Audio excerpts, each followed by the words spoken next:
سلام و درود خدمت همه عزیزانی که دارن این ویدیو رو نگاه میکنن.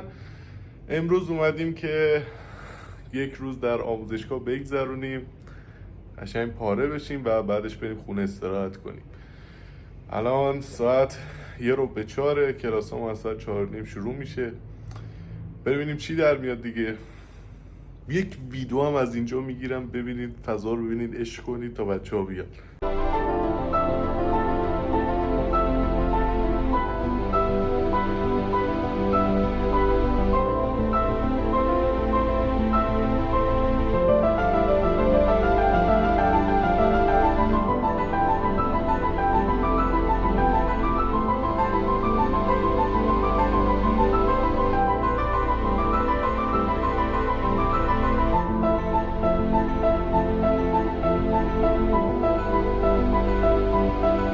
ای خدا، آقا برق رفت، خونم برق رفته بود. پاشو اومدم اینجا، خیلی سرم یکم باد خنک بخورم.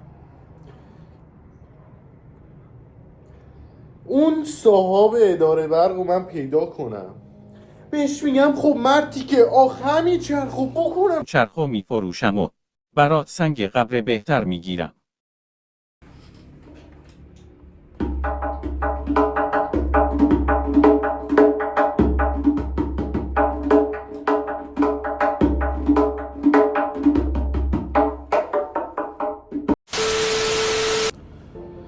خب آقا ما دیشب داشتیم نگاه میکردیم ویدیو رو ببینیم چطوری شده. بعد یه نکته‌ای که بهش برخوردیم این بود که خیلی ویدیو خشک بود، کوتاه مختصر بود. گفتیم آقا چیکار کنیم؟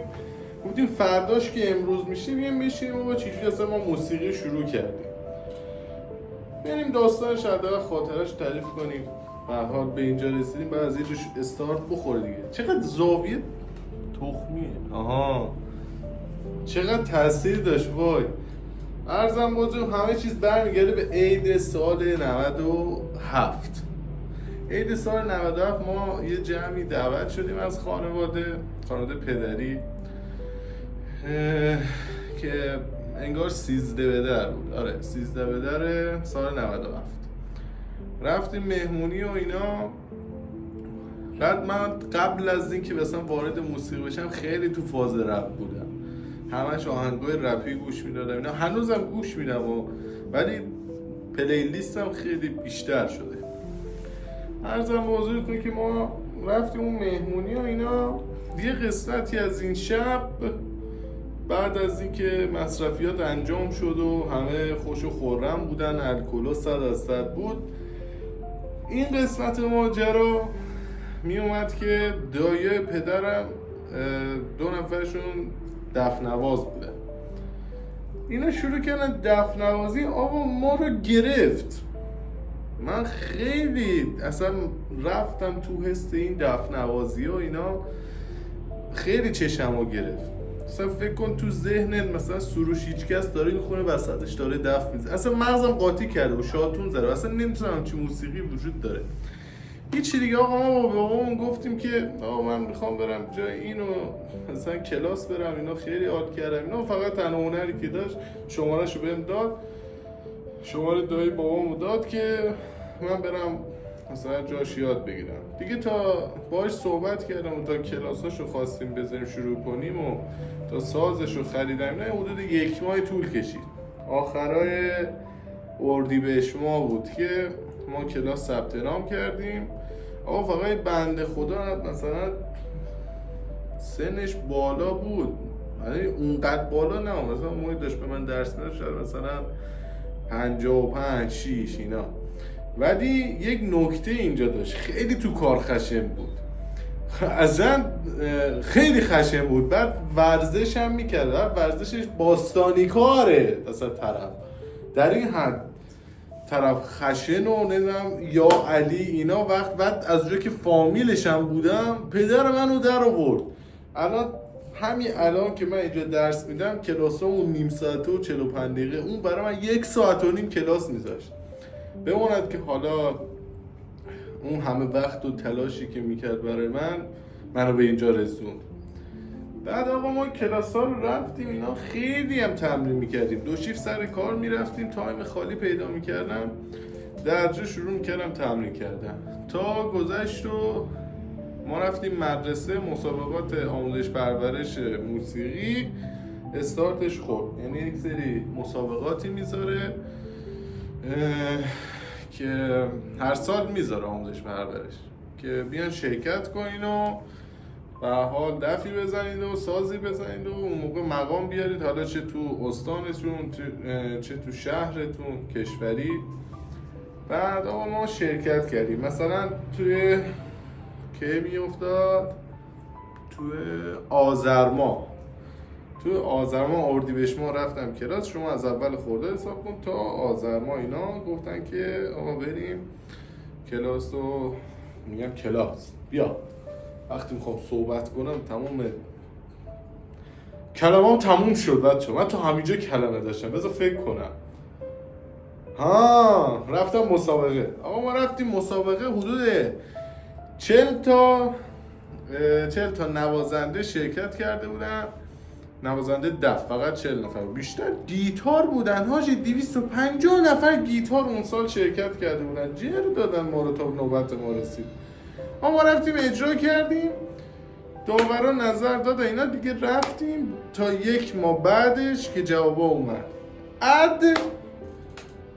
جوابا اومد و ما نفر دوم استان شده بودیم. میدویدم تو کل اون مدرسه، آخه خیلی تلاش کرده بودم براش که این مقامه رو بیارم. مثلا ما یک قسمتی داریم تو ساز به نام ریزنوازی. من تا 1 هفته قبل از اجرایی که داشتم ریز نمیتونستم بزنم، یعنی اصلا دستم نمی اومد، گیر میکردم. دقیقا از هفته قبلش یک دفعه دستم شروع کرد به اومدن و ریز رو زدم و رفتم دیگه توی سرزرباش اینا دیگه درست شد. این بود قصه این، به اینجا رسیدیم. بعدش عید سال 98 شد، اونم بعد عید رفتم با سنتورم شرکت کردم، جای همون استادمونم سنتورم درس میداد، ماشاءالله ساز زیاد میزد، سنتورم یاد گرفتم. بعد رفتم تنبک یاد گرفتم، دقیقا توی آخر تابستون بود، تابستون سال 98 تنبک هم رفتم یاد گرفتم. تنبک هم خیلی سخت یاد گرفتم، پیش یه استادی رفتم، یکی از رفیقای پدرم بود، رفتم اونجا، بنده خدا خوشویی داشت و کل تایم خوشویی بود و من پشت لباسشویی تنبک رو یاد گرفتم. میشستیم پشت لباسشویی و یه مدتی هم جاش کار کردم. مثلا نزدیکای عید بود، خیلی سرش شلوغ بود، بعد نیرو نداشت، گفت میای اینجا کار کنی اینا؟ گفتم آره میام.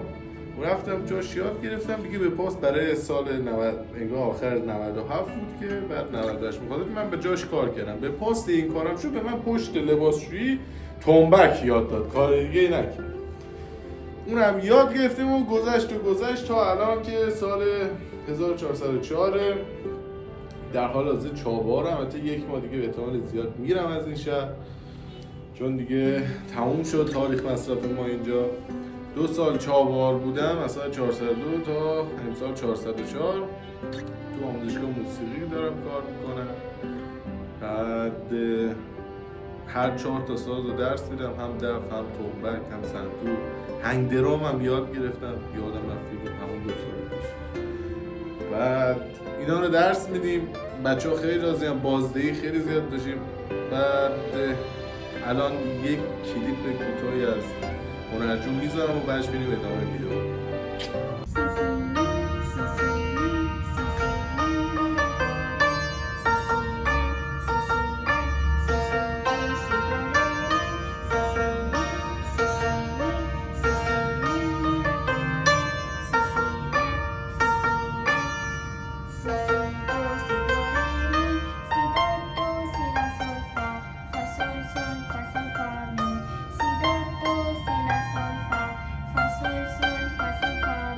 خب آقا امروز ما هم تموم شد، خیلی خسته‌ایم، ساعت 8:30 و حتی بماند خیلی بچه ها دوست نداشتن فیلم بگیرن، یعنی در واقع خجالتی بودن.